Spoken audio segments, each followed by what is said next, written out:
या ठिकाणी आपण सिंपल असं एक पॉट घेतलेला आहे, ज्याला आपण धोतराचं कापड बांधून घेतलेलं आहे.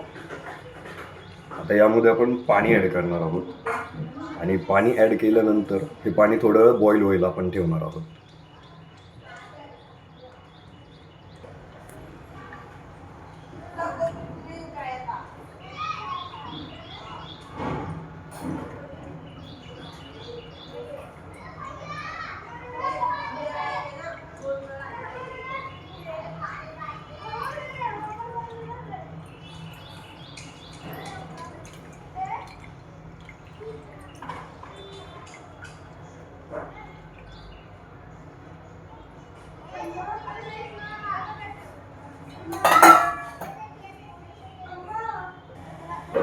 या ठिकाणी पाणी व्यवस्थित बॉईल व्हायला लागलेलं आहे आणि स्टीम आता वरपर्यंत यायला लागलेली आहे.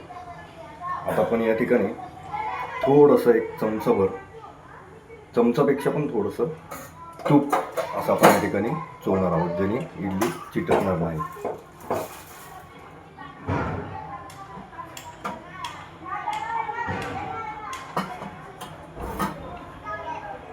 त्याचबरोबर थोडंसं आपण या ठिकाणी पाणी असं लावायचं आहे. आता याचबरोबर आपण इडलीचं जे पीठ आहे त्याने एक इडली एवढं बॅटर यावरती ॲड करणार आहोत.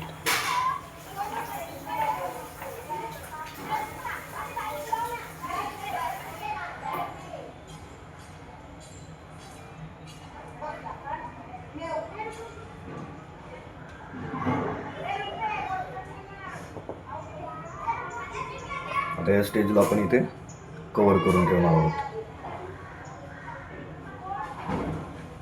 5 मिनटं आपल्याला असंच ठेवायचं आहे. 5 मिनटानंतर आपण उघडून बघूयात की आपली इडली कितपत शिजलेली आहे. जर का पूर्ण शिजलेली वाटत नसेल तर अजून आपण त्याला थोडा वेळ स्टीम करून घ्यायचं. आता आपण बघूयात की आपली इडली कितपर्यंत शिजलेली आहे, किती शिजलेली आहे. या ठिकाणी तुम्ही बघू शकता व्यवस्थित स्टीम झालेली आहे. कड सुटते का नाही हे आपण कसं चेक करायचं या इडलीमध्ये, तर थोडंसं पाणी आपल्याला हातात घेऊन याच्या भोवती असं टाकायचं आणि चेक करायचं की ती फुगून बाहेर येते का नाही.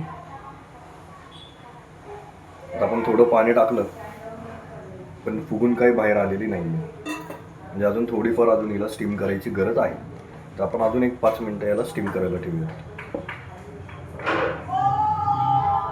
या ठिकाणी मी गॅसची फ्लेम ही स्लो ठेवलेली आहे, खूप लो आहे. ज्या वेळेला तुम्ही मोठी फ्लेम ठेवू शकत असाल तर मोठीसुद्धा ठेवा. या ठिकाणी काय आहे, माझं जे भांडं आहे मातीचं हे थोडंसं फ्लॅट असल्यामुळं मी जास्त मोठी फ्लेम ठेवू शकत नाही, नाहीतर कापड बाजूने जळून जाईल. तर त्याची तुम्हाला एक दक्षता घ्यायची आहे दरवेळेला.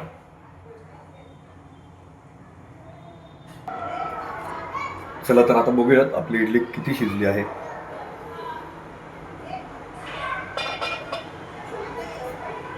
या ठिकाणी परत आपण थोडंसं पाणी घेऊन असं बाजूने टाकणार आहोत. या पाण्यामुळं आतून जी स्टीम येते त्या स्टीम बरोबर ही इडली जे फुगून बाहेर येते. आता तुम्ही बघू शकता ही कडा ज्या आहेत त्याच्या व्यवस्थित निघालेल्या आहेत.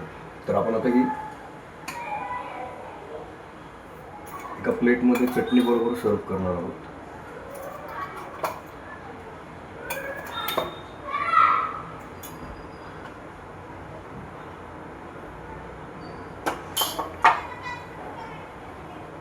तुम्ही बघू शकता व्यवस्थित अशी आपली इडली सुटली आहे आणि किती छान मऊ अशी इडली आहे. हे आपण या ठिकाणी प्लेटमध्ये सर्व करत आहोत. आणि बघा तर मित्रांनो, तयार आहे आपली पोळी इडली. एकदम व्यवस्थित मऊ अशी छान इडली असते ही. आवडली तर नक्की कमेंट करा, लाईक करा, शेअर करा आणि चॅनलला सबस्क्राईब करा.